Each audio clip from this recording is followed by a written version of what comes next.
Like Dennis's background there. Oh, Dennis is gone, but the background's still there.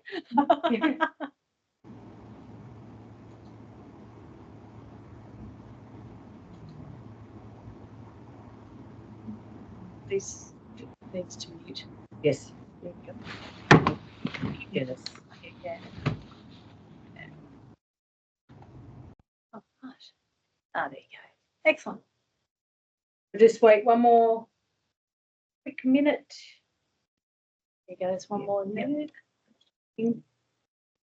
Oh, no, more. How many have we got?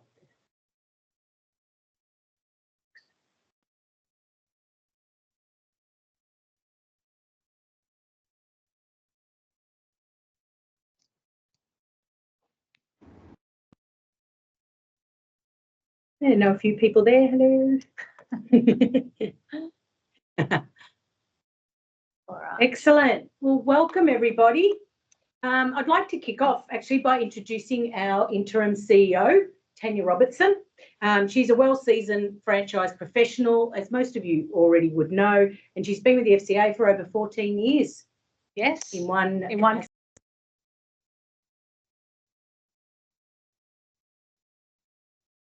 You guys have just muted. Okay, sorry, we'll try that again. See, technology, Pete, and I had nothing to do with it, so there you go.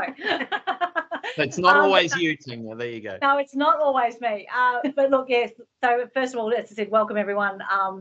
As Helen said, I had the honour of stepping in as interim CEO last week, so it's sort of a week and a bit into the role. To Helen's point, yes, I am a bit of a seasoned, I'm not going to use the word veteran. Someone called me a veteran a couple of weeks ago, and I think I took offence to that, but that's okay. But I've been sitting on the franchise board for the last 4.5 years.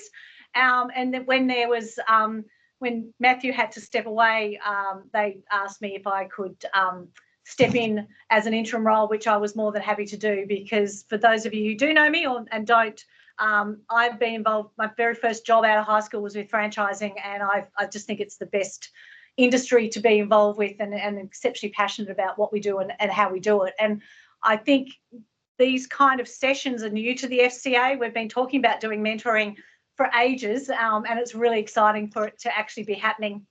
You've got a lot of experience on this call, and I would encourage you all to share and swap and talk. And Peter, I mean, Pete, you and I go back, again, way more years than either of us want to talk about as well. So so use the knowledge in the room today.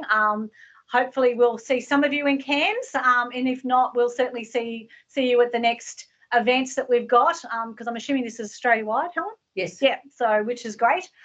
So I do encourage you, if you haven't attended any of the state events that are being run, that's another great way of getting mentorships and partnerships and relationships going. So make sure that you speak to Helen if you don't know who your events person is. We can help you connect up with that. But the whole idea of these events is to connect you, to help you grow your business, to help you work with your franchisees and all of those kind of things there. So I am going to have to unfortunately jump out. As you can imagine, I'm a bit double booked at the moment, but I did want to jump in and say welcome and enjoy the session. And I will look forward to hearing the video, because I know Pete and Steven will have some great tips for you and results from that. So enjoy.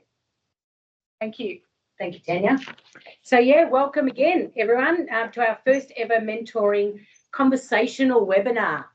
Peter and I made up that word before, because we thought it's all about conversations today. So it's all about listening, asking questions, and even like interacting with each other. So that's why we kept it as a team meet. It's not a presentation as such. So we'll start off by, everyone's on mute, which is great. But if you want to ask a question, either simply drop it in the chat, and then Yvette, who's there on the screen, she will highlight that the question's been asked. But even more so, if you have a question and Pete and Stephen are talking, please feel free to just ask the question. Take yourself off mute and ask the question, because we don't want it to be sort of Q&A at the end. We'd want it to be interactive as we go along. So without further ado, I want to introduce Peter Fiasco. He's worked in franchising for more years, apparently, than I'm allowed to say. So that goes without saying. So currently he's the head of franchising for Kwik Kopy. And Peter's been part of several different franchise brands over the years as well, and he will talk about some today. But today we'll be chatting with Steven Morrison. Steven Morrison is a franchisee of Kwik Kopy in Canberra. So hi, Steven. And together they're going to be talking about the journey of starting as an employee in the business, which is what Steven did, and to owning their own franchise businesses, and basically everything in between, and also talking about sort of how internships and how you can best, educate and bring your employees through to being a business franchise partner as well in the end. So that's what they'll be talking about. So over to Pete and Steven. Thanks very much, Helen, and welcome everybody. And thanks, Helen, for asking us to do this. We're really pleased to be able to contribute. I certainly have been, in franchising a long time, worked for several brands. I'm also on the state chapter with Tanya as well, and been on that for quite a many years, and do a lot of talks around the country about franchising stuff. So, and I'm extremely passionate about franchising, and this is why I've stuck to it for so many years, and just love working in this industry. So although I always say I work for a print company, my background is not print. My background is all franchising. And so what I bring to our business is all about the franchising side of our business. Although I have learnt the print business as I've been here as well, so it's been great. So I've been at Kwik Kopy now for 1.5 years, so I'm still reasonably new at Kwik Kopy, but I've worked for several different brands. A really great thing about I was brought in to Kwik Kopy as part of the big changeover, particularly within the management structure of Kwik Kopy. And it's been an amazing journey, and working with an amazing CEO there as well. And we've just actually completed our conference in this horrible place called Fiji, and that Steven and I actually just came back from. But it was an amazing conference, and we were really, really excited that one of the big things we actually launched at that conference was our new cadetship, which sort of fits in beautifully into this very subject matter. And it was really well received by the franchise network, and been getting rave reviews about it. So I thought the best thing to do is talk a little bit about, the reason I'm in franchising, that I love it so much, is because I just love that community spirit in franchising, and that thing where it's an everybody needs to win business model, because you can't have too many like imbalances where the franchisor wins and the franchisees lose, and you can't have it the other way where the franchisees are always winning and the franchisor loses. It's a really delicate balance. And I will add to that delicate balance that I believe that suppliers within your network also have to win. It's got to be everybody wins. You can't have one winning and not the other. It's got to be a really delicate balance across all of them. And the one thing that I see in a lot of brands, and something that I learned very early on in my days at Quest Apartments, is really that nurturing of the employees within the brand, and something that I've been really passionate about right through my franchising career.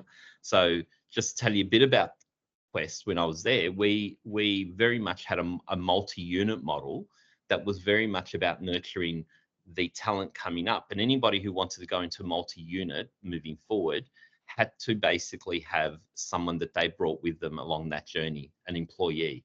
And so we actually had a really structured program on how to do that.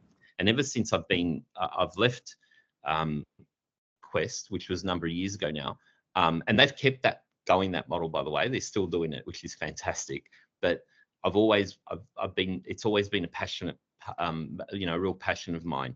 And so coming to Kwik Kopy, I met this amazing, amazing young man who you see here, named Steven Morrison. And Steven exemplifies that employee to franchisee journey. And and meeting Steven, getting to know him, and I actually specifically went to Canberra to go and sit down and talk to him, because I late last year, I think it was, we caught up, if I remember correctly.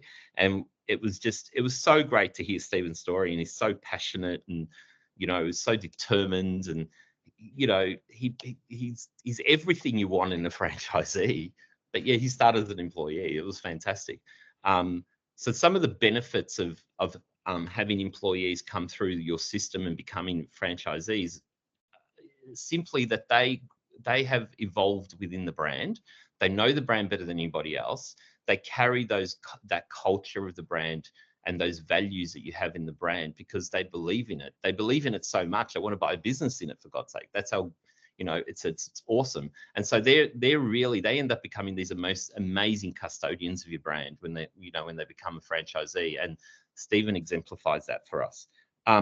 So I'm not going to steal Steven's thunder. So I'm going to throw a few questions at Steven. He knows what I'm probably going to ask. But one of the things with Steven, so Steven, one thing with Steven you might not know, which is really interesting, he didn't start in a print background. Like, he was a school teacher, actually.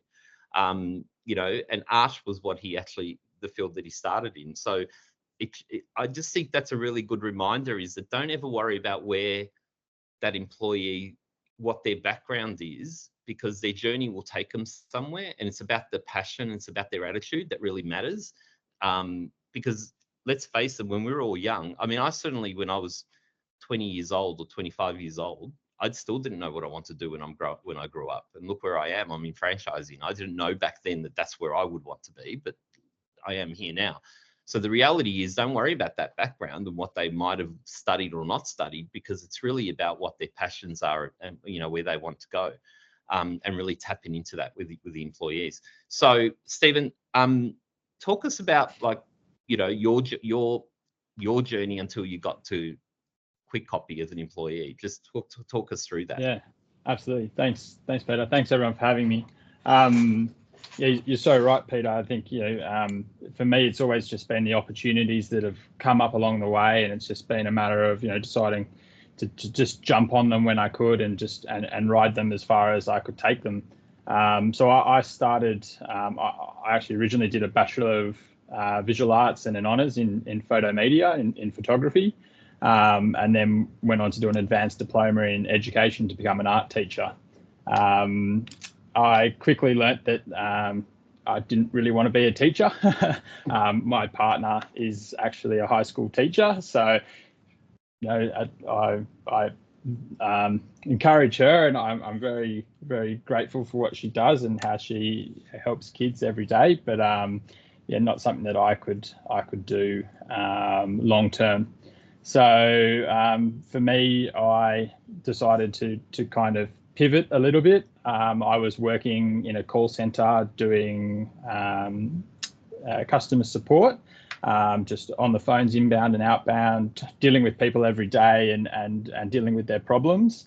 And my employer at the time quickly realised that I had a bit of a small talent there, and they pushed me into their business development and sales side of the business. So that was in a hospitality industry, and I liked the role and I was good at the role. I didn't like the industry that I was working in, so I kind of had to work out what it was that I loved doing in life, and it was visual arts and working in the arts industry.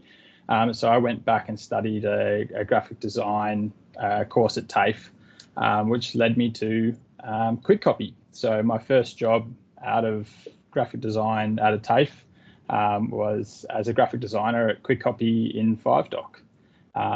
And yeah, my journey through Kwik Kopy kind of went from there. But yeah, definitely never thought that I would be with Kwik Kopy or a part of Kwik Kopy back then. It was more just, what job ad I found as a graphic designer, and just jump on that opportunity and try and make the most of it.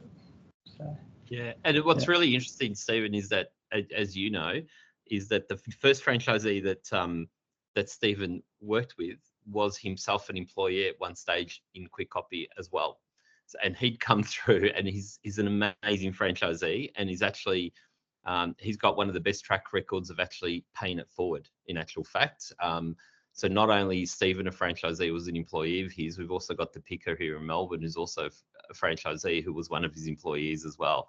And so he's one of those people who actually, and he's about to do the third actually, as well. But that's sort of it. He's one of those people who just loves developing people as well. And I think that's a really good point for everyone on the call, is really identify those franchisees who are really great at nurturing talent as well, because not everyone can do it, but there are some franchisees that really stand out who are really great at doing that as well. So then you started a Kwik Kopy, and do you want to tell everybody what role you started in? At what point in your mind did you start thinking, oh, maybe this is my pathway, maybe this is what I need to be doing? So talk to me about that. Absolutely. So I worked for a guy called Paul Lindsay at Kwik Kopy 5Doc. He's still the current owner of 5Doc, and he does very well in his sales and revenue. And he kind of taught me everything I know about the print industry. He taught me, a lot about just the production side of things, the workflow in the business.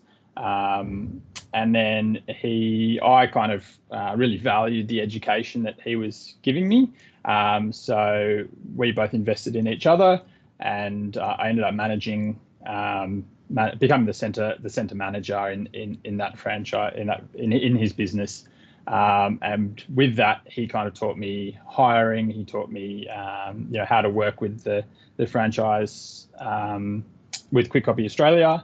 In terms of how we can push his individual marketing, talking with his account manager and asking where they could help me as well.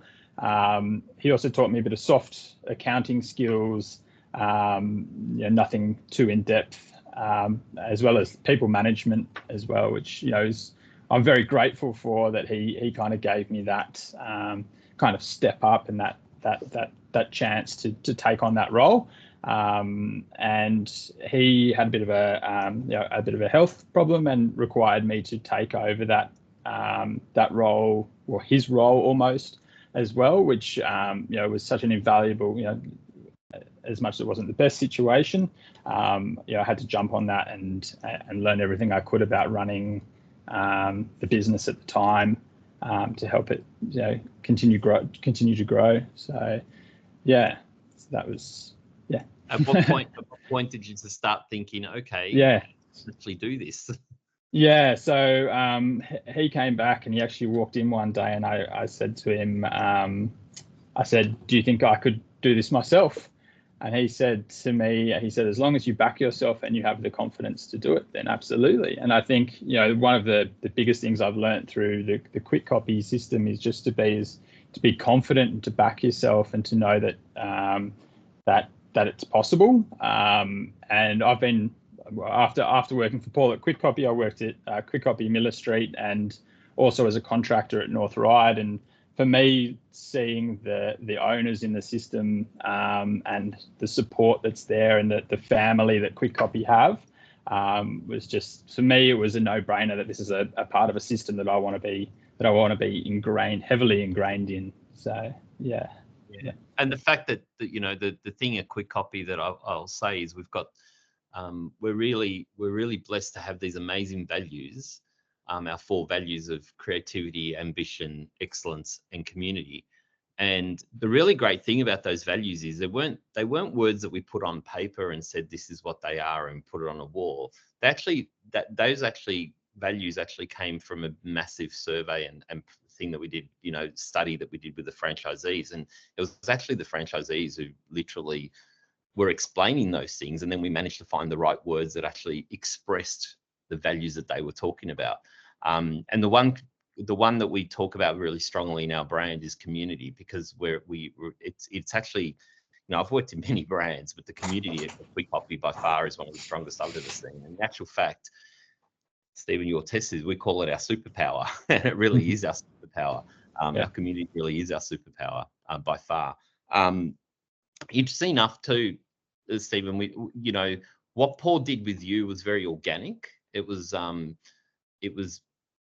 necessarily structured, as in it wasn't necessarily Kwik Kopy that that had a structure that you went through. It was really Paul really understood that, because he had gone through the journey himself, and he understood the things that to show you, right? And one Absolutely. of the things that, and one of the great things that that I can share with you is that we've had we're about to go into a new growth phase as far as centres is concerned as well, and growing our network. We've been preparing that and setting the foundations in place for that, but we still have had franchisees turnover and so on. And as we've and over the past 4 years, we've had quite a number of employees buy existing centres. And what's been really interesting when we look at the numbers is that those have been the most successful changeovers, and every single one of those has seen growth, which has been amazing, and substantial growth. So much so that I'm just going to put you on the spot there, Stephen, but at the conference just gone by, Stephen won 2 awards as a result. So do you want to tell everybody what that was for? Yeah, so in the last financial year, we I don't know the exact figure, but we were up over 90% growth on the previous financial year after I took over the business, and I believe on pre-COVID levels we're up around 9% on sales as well, and then even this year in the last rolling 12 months we're up 31.4%. So we've just seen continual growth. I think if everybody says, what's it attributed to? And I think it's just a passion for the industry. It's I want to prove it to myself and to everybody around me, and just to help people and provide a good service to my customers. And just everything that I've learnt from the Kwik Kopy network and the Kwik Kopy system. If there's nothing we can't do here, I can always reach out to anybody in the Kwik Kopy network. They're always willing to help.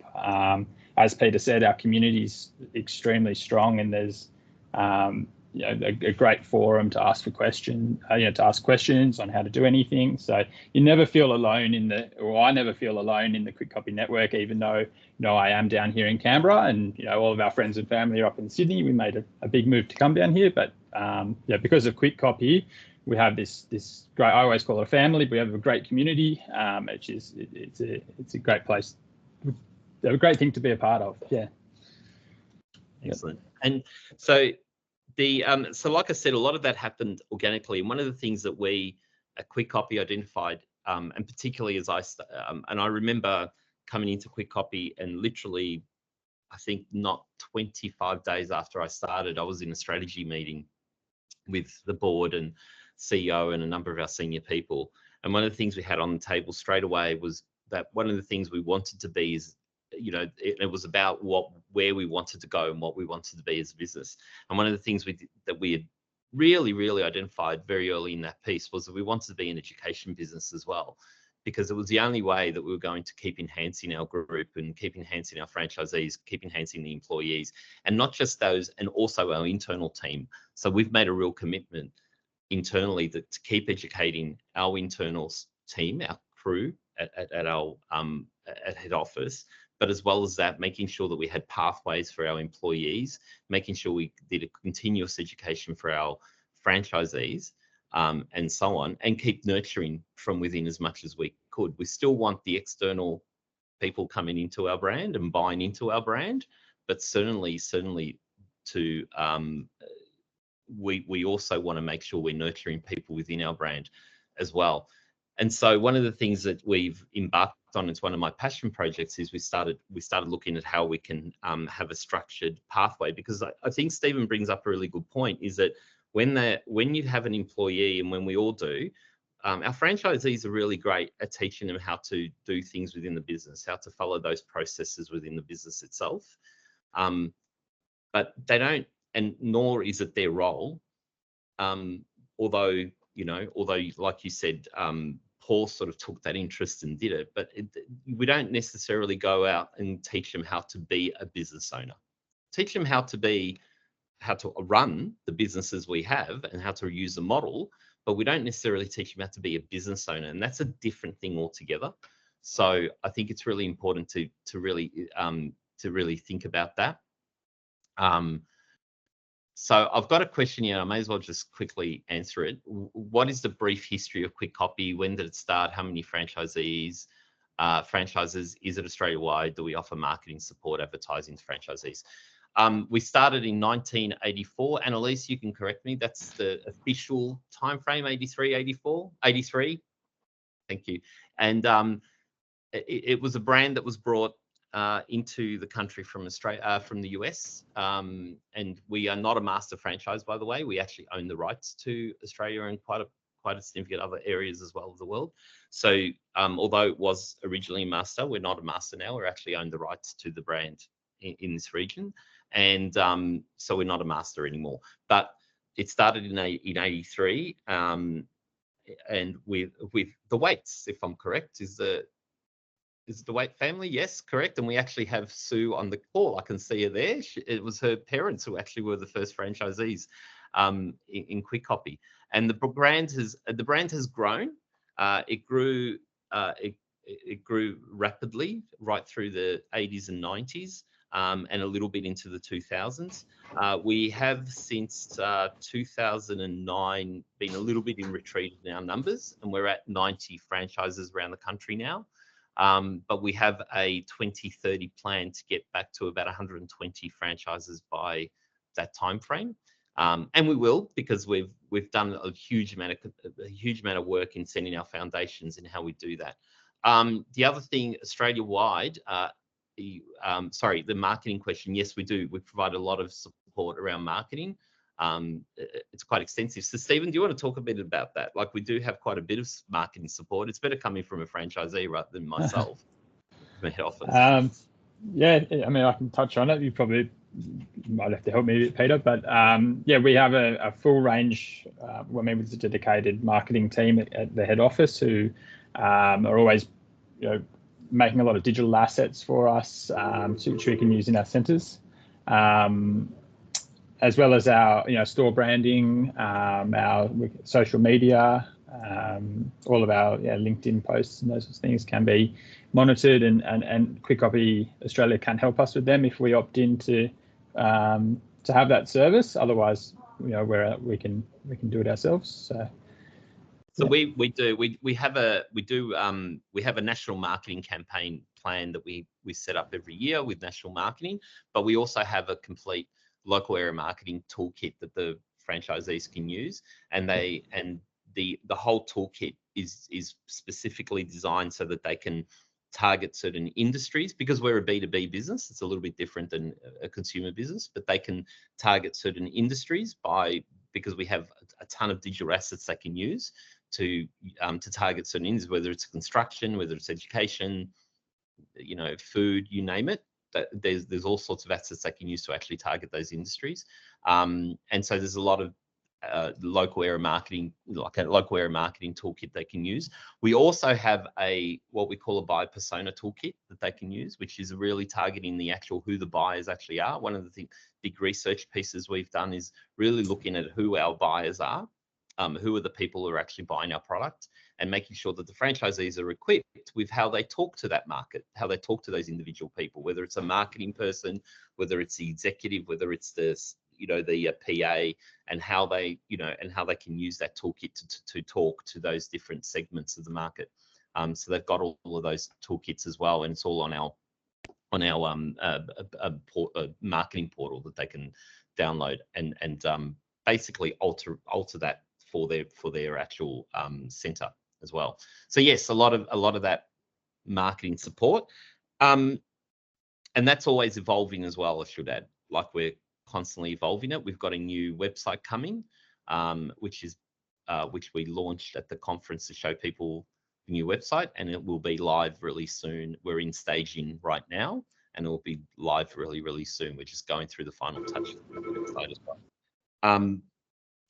So sorry, let me get back on the employee thing. So the other thing, like I was saying, is that when a franchisee, they'll teach them how an employee to be a great employee, but it's that business ownership. So Stephen, becoming an owner, like you obviously decided, okay, it's time for me to do this, and you looked at Canberra. Great. What are some of the challenges that you came across, like really as that transition from being, an employee to then going, oh shit, I'm buying this business.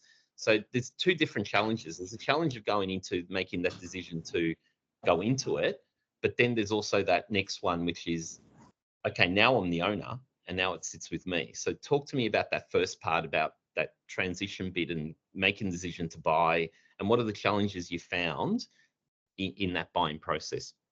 Yeah, absolutely.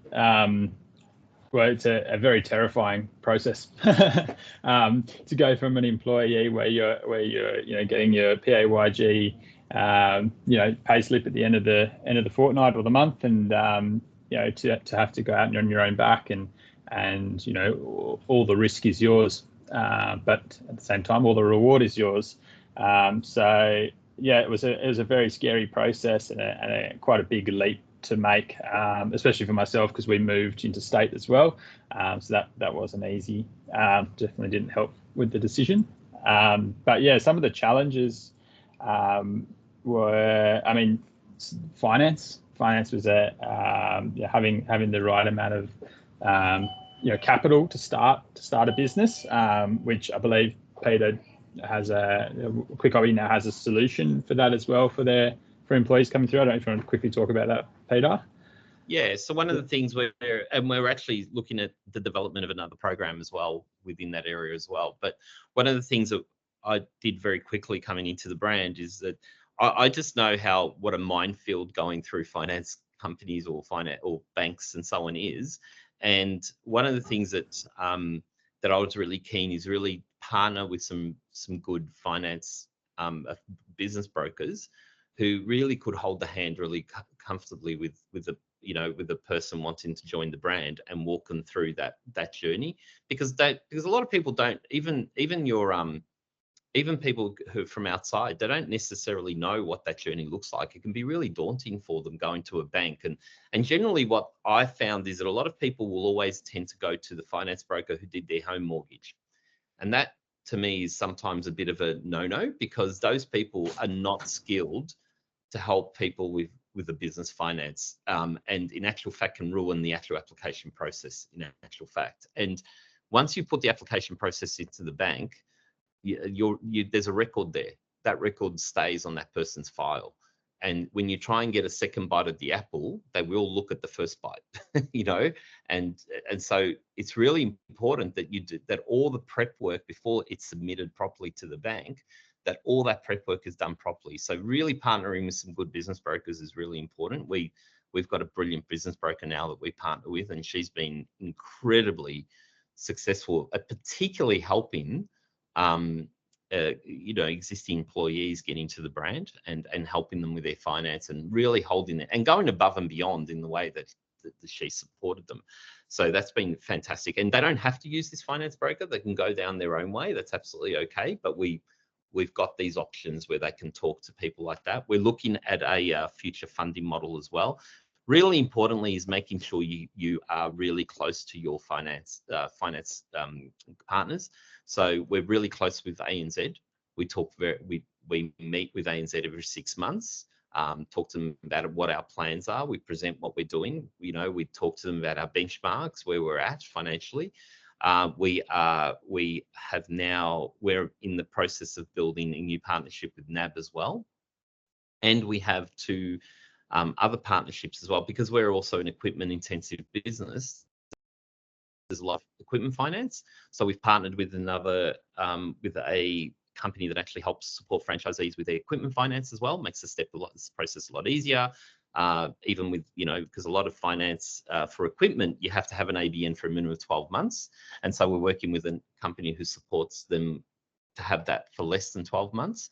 And we've basically been setting all these things up into the business, so that when it comes to us now then doing greenfields, which is our next, the next phase of growth, we've got all these elements in place, and they're really, it's much easier to for people to actually access the different finance options. And finally, we have a third tier lender where some of the other options might not be the case. So third tier lender. Now that's always a last resort, because it's a very expensive option, but it's there as well as a backup, as a final backup as well. So we've got all those elements in place as well. So finance was one. Yeah, and then, yeah, that's actually a really good point you made about the equipment as well.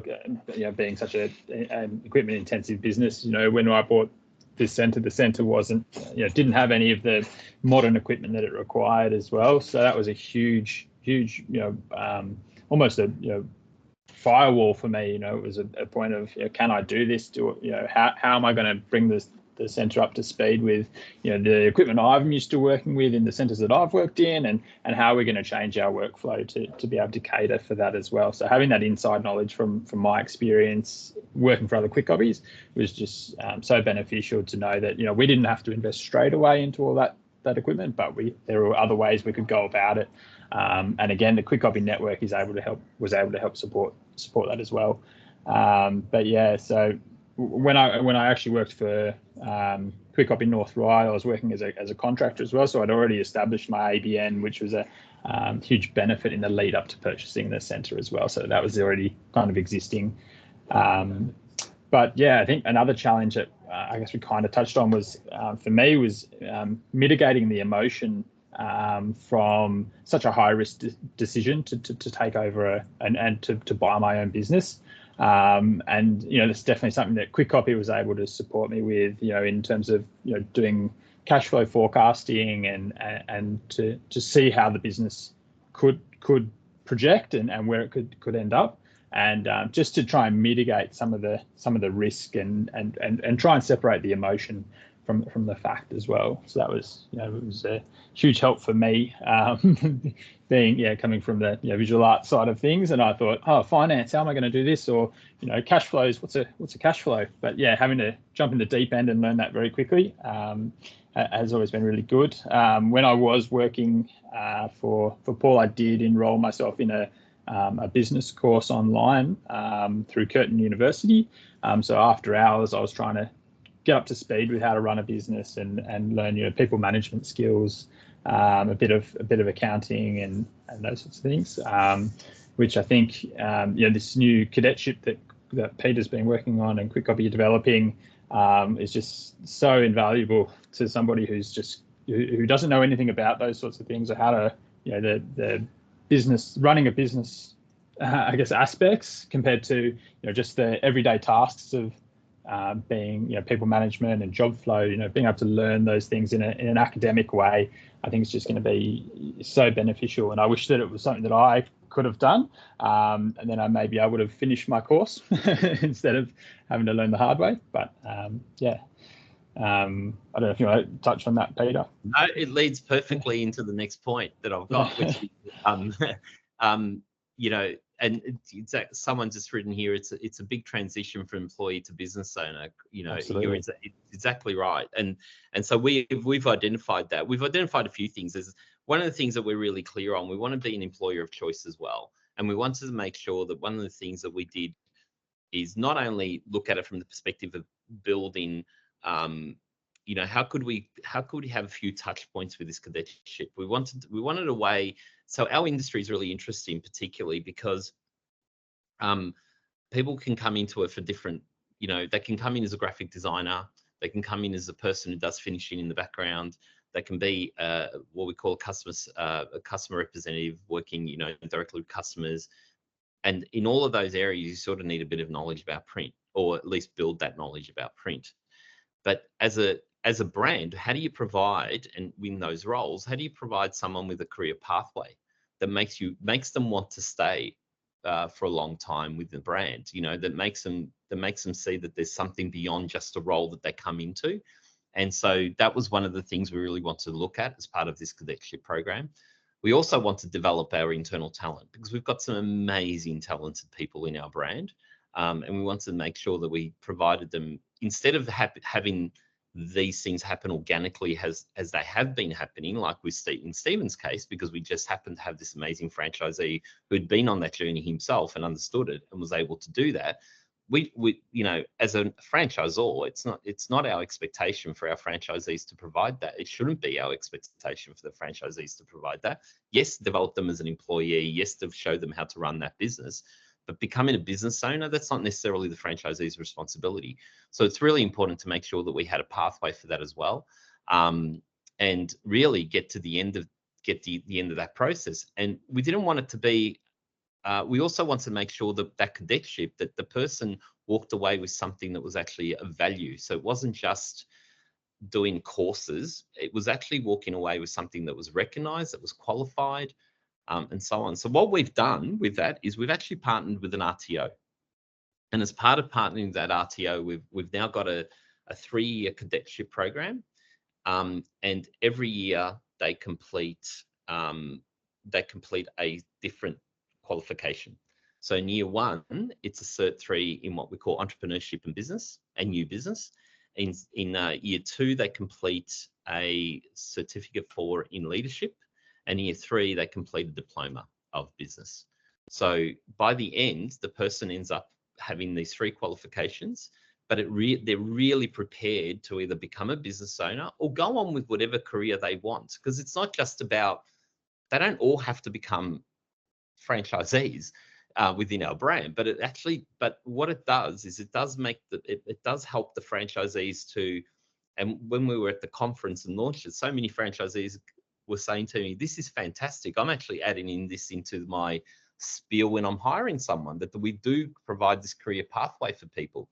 You know, that if you show that initiative as an employee, we will invest back into you through doing this. So it was great. It really does allow the franchisee, it empowers the franchisee to actually find really great talent, because they've all of a sudden got this, you know, amazing pathway that they can offer to their employees. Our first group is going to start on the 1st of July. One of the things we did is we did with the RTO that we spoke to. So the way the course is run is they have to, the franchisee has to allow the employee to do 1 day a month at home, where it's all online, it's webinars, self-paced, and so on. We've been working really hard with the RTO to ensure that they have to deliver the course and the modules as they are, because they are the qualification. But it's allowing us, but what we're able to do is actually embed some really cool stuff within it that's very specific to Kwik Kopy. So, for instance, one of the guest presenters that's going to be in one of those the days is actually the finance broker that we've got a partnership with, because she will actually work with them on how to build your financial plan. So if you do want to go and own a business and buy a business, how do you get yourself ready for the next 3 years in order to build that for yourself? So she's actually going to work with those people on that. So that's become part of that course as well. So it's really quite exciting, that program. We've so far, as of the end of today, have 8 targeted people. We've already got 3 people enrolled automatically. There's a cost to the course, but we've actually, as a brand, also, we believe in it so much. And one of our board members is actually here. I'm not sure if Matt's on the call as well, but Annalise is an example. We believe it so much as a brand. We believe in it so much that we're actually not just, we didn't just partner with the RTO, but we're actually investing in the program ourselves as well. So we've actually built a scholarship program, which means that the franchisee can apply to have the course part funded by us as well. So we will actually contribute to the actual cost of the course for the employee as well. And when you really think about it in the big scheme of things, it's actually a small investment for the future growth of the brand, and you know, and building up that employee talent and pool. So we're really excited about the program. There's a huge amount of benefits, and it was actually a hit at the conference. We all knew it'd be popular, but we were really quite overwhelmed by how popular it was. Stephen was one of the people who did get a bit of an insight early in the piece, because I did ask for advice from him about things we should think about through it, like as we were building it and working through it. So our first group goes in at the start of July. We already have 3 people who've told us they want to go straight into the cert. So in January, February, we're going to start the Cert 4, because we've got certain people who, starting at that Cert 3, they probably don't need to start there. They probably need to start at the next one. So we've got another group starting in January, February, and we've already got 3 that have actually put their hand up that they want to do that one starting then. So that will cycle through. And so at the end of that year, they complete that one. They don't have to go on to the next one, they can actually just stop at finishing that first one, but we hope that they will continue, and then they'll cycle into the next one and the next one and so on. And at the end of those 3 years, as we're building a funding model as well internally, at the end of that diploma, we will look at those people who are there and work through if they want to become a franchisee and how we can help them be funded into the brand as well. So we're looking at that as well as part of this program. And the last part that we've actually embedded into the program, which will come into the diploma part, and I've already asked Steven to be one of these people, is that you will have a lot of franchisees in your own brands that really want to contribute positively into the brand. And one of the most positive way they can contribute is by mentoring other people. And so part of what we're actually introducing as part of the diploma is a employee mentoring program. So Steven is one of the people we've sort of asked if he, and you know, he's sort of graciously said yes, but he's a bit more nervous about it than anything. But I just say be you, because you is great.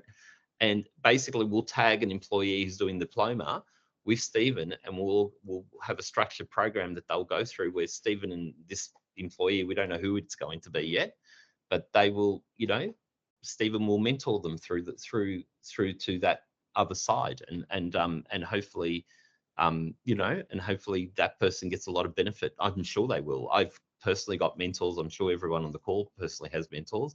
They're people that you really rely on, and we hope to nurture that. And I know that we have a lot of franchisees who've already put their hand up saying they would love to be part of that program as well. So that's a bit of a big picture of what we're doing, and we'll be happy to take any questions that people have.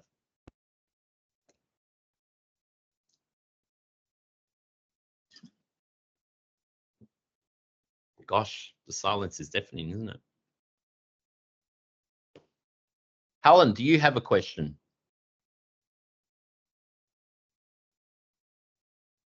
Yes. Oh, yeah. Take yourself off mute, you know, and ask the question. Definitely. I mean, for me, yeah, I learned nurturing others. You know, like, you know, having that in you to want to nurture others, I thought was, you know, a valuable takeaway from today. And Steven spoke. He said it quite a few times about having the confidence to back yourself. Like, where do you think you learnt that, Steven? You know, because it takes a lot to have confidence and back yourself. Yeah, I think it's definitely something that's come from a customer service kind of role. You know, people come in our industry. People come to us and they want a solution. They want help, and it's about, you know, in our industry, you have to believe that you're the professional and that you know what you're talking with. Hopefully you do know what you're talking about, but you're able to help people, and you have to have that confidence to be able to. You have to be able to instill that confidence in your customer so that they will, you know, inevitably purchase with you, and so that you can, you know, help them. So that was definitely something I learned working when I was a graphic designer or a customer service rep, is that having that confidence with my customers, and then to bring that into business ownership, and to carry that through. Yeah, it's helped me to no end. Great. Anyone else have a question? Yes, Steven, thank you very much for today. Have you found, with the introduction of Canva, I've found in the last few organisations I've worked for, everyone becomes a graphic artist expert, and not everyone is. You know, there's different, the quality of their flyers and brochures and that are all different. They're not, you know, strictly in with brand. Has that been a challenge that you've had to face? Yeah, absolutely. I think people always need, like I said before, people always need help, and you know, and they're always looking for a solution. Sometimes they get frustrated with a program like Canva, and they need to go to a professional for a solution. If not, they can go to our new website and they can have a go there and put something together. But yeah, I don't know if you want to talk about that, Peter, but yeah. Yeah, I don't know if I'm allowed to speak about it, but yeah, sure. we do have a on our new website, as soon as it launches, we do have a partnership, and we're the first Australian company to have this partnership in Australia. So it's not quite the same as Canva. It's a little bit them they're a different company, but it's very similar type functionality, and it will work directly in our web. It's embedded on our website, so it's really exciting. So we're the first people to have that in Australia in our new website. So that's coming. Yeah, I'm not sure if I'm allowed. Yeah, like I think we want to leave that to the PR experts. I think to answer the question is that, you know, even with, you know, AI and how, you know, and the amount of technology we have available to ourselves these days, is that people always still want a human connection, and people always still want to talk to somebody, and they still want the customer service. And that's why, you know, that's Kwik Kopy is so successful, because we, you know, a face-to-face business where people can walk in the door and have a chat to us about their projects, and we're always willing to help people. So yeah, I think, you know, Canva and AI will always be around, but people will always want a human connection. So, well, you know, it's interesting you say that, Stephen, because one of the things I remember hearing that EDMs is the death of flyers and all of this stuff, and nothing could be further from the truth. Let me ask everybody here on this call probably uses EDMs and sending them out. So what's your open rates on EDMs? You'd be happy if you get 2% open rates generally.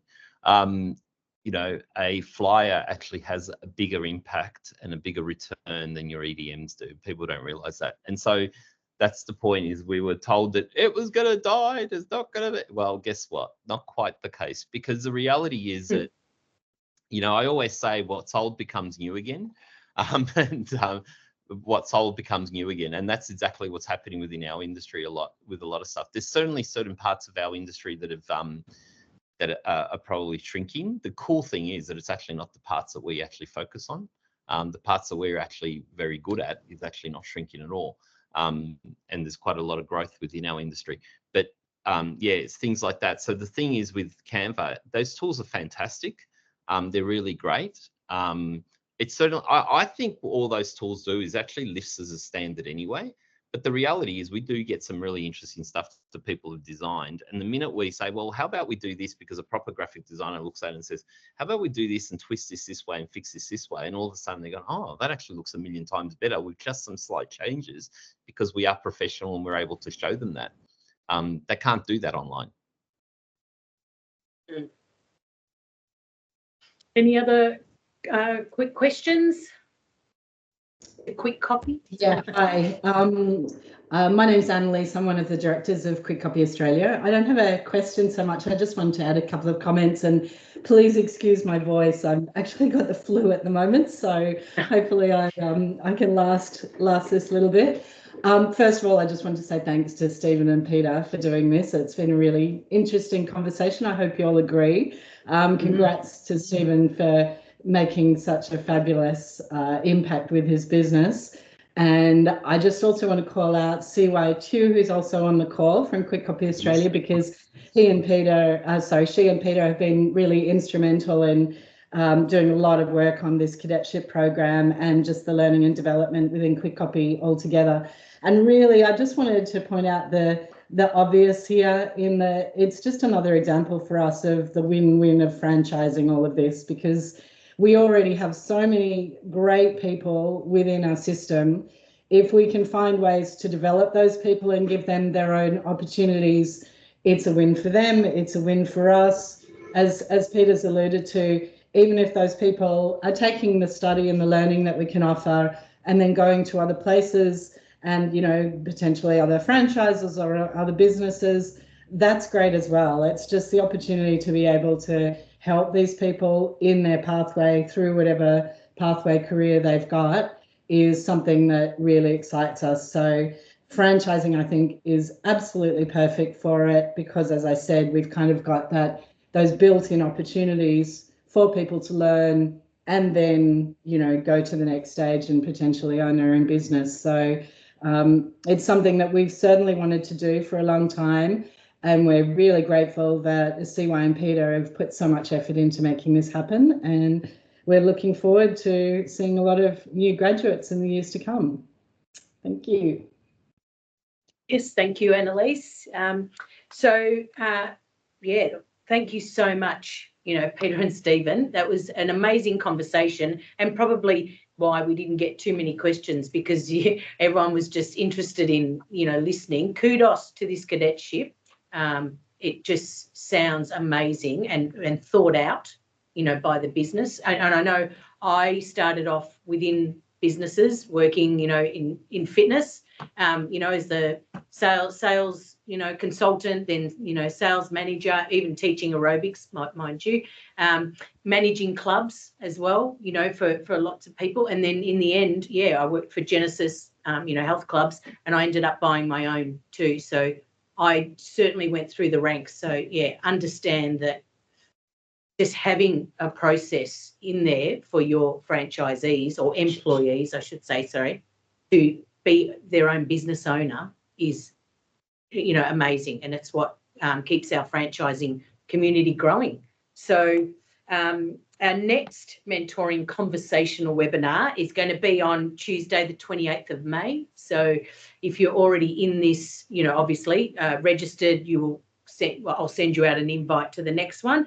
The next one will be hosted by Michael Black, who actually is on this call today, and one of his franchisees from Success Tutoring. And what they'll be focusing and talking about is growing a franchise business from ground zero, as Michael did himself, you know, to being right around Australia now, and a successful tutoring business as well. So thanks, everyone. We really appreciate your attendance, your support, your involvement, with many more to come. And Alan, can I just add that yes. I know that I mentioned a lot of things on the call, but if anyone wants to reach out, they're more than welcome to reach out personally, Yeah. and more than happy. Excellent. Well, when I send out the recording to you all, I'll also send you Pete's not personal number, but his email address. His email address, and please, yeah, ask those questions, especially, you know, that cadetship. I'm sure there's a lot of us that can learn lots from that too. So bye-bye, everyone, and thank you.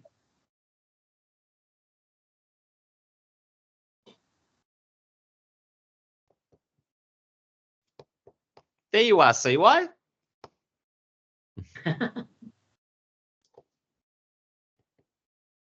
She gone? Yeah. I think so.